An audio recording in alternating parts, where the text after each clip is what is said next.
Chip fabrication में आपकी बहुत अग्रेसिव रेस चल रही है गुजरात के साथ।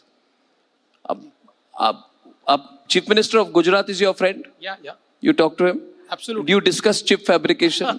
क्योंकि chip fabrication में how can you be friends? अब Gujarat, India's first chip fabrication plant Gujarat में हो रही है।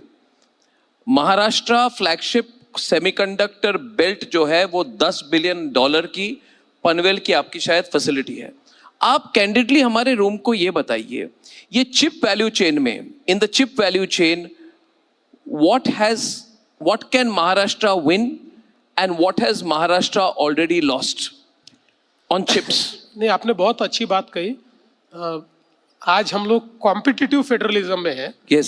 States are competing with each other. और आपके और मेरे मित्र उद्धव ठाकरे जी, ये जिस समय चीफ मिनिस्टर थे उस समय। आपके मित्र जरूर हैं, मैं क्या कहूँ, मेरा अनुभव कुछ अलग है उनके साथ और उनके। तो वी आपके फ्रेंड हैं, मुझे पता है। वी लॉस्ट दिस जो फैब की इन दैट टाइम ये है वो it went to Gujarat. Yes. लेकिन मैं, जैसा आपने कहा कि हम लोगों ने, क्योंकि ये 8 स्टेप की वैल्यू चेन होती है जी, और इसमें कई चीजें बहुत इंपॉर्टेंट होती है। इट इज नॉट जस्ट मतलब fab is not just a single thing. तो आज चिप मैन्युफैक्चरिंग भले ही गुजरात कर रहा है, हमारे यहाँ भी अभी जैसा आपने कहा कि $10 बिलियन की इन्वेस्टमेंट उसमें आई है, लेकिन हम पीछे हैं। They are much ahead of us. उनका तो they have into production. But इस वैल्यू चेन में सबसे इंपॉर्टेंट बात क्या है? That is OSAT and ATMP। जो चिप हमारी तैयार होती है उसकी क्वालिटी, उसका डिजाइनिंग और उसका पैकेजिंग, ये 3 इस वैल्यू चेन की सबसे इंपॉर्टेंट चीजें हैं।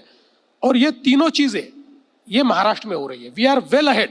उसकी सबसे बड़ी कैपेसिटी ये महाराष्ट्र में तैयार हुई है। और विशेष रूप से RRP जो हमारे मुंबई के पास में ही है, उन्होंने जिस प्रकार से इसको तैयार किया है, इसको रीइमेजिन किया है, और अभी उनकी फैसिलिटी जिस प्रकार से नया एक्सपेंशन कर रही है, तो उसके कारण मैं ऐसा मानता हूं कि इस वैल्यू चेन के हम सबसे बड़े प्लेयर बन रहे हैं। क्योंकि आप देखिए, हमारा पैसा चिप बनाने में नहीं जा रहा है, उसमें वैल्यू ऐड करने में जा रहा है। हम लोग उसका डिजाइनिंग, आज देश का 25% डिजाइनिंग और डिजाइनर्स ये मुंबई में बैठते हैं। तो मुझे लगता है कि उस वैल्यू चेन में हम लोगों ने अपनी जगह बनाई है। धीरे धीरे चिप मैन्युफैक्चरिंग में जो हम पीछे उस सेगमेंट में पड़े हैं, उसमें भी हम लोग कैचअप कर लेंगे।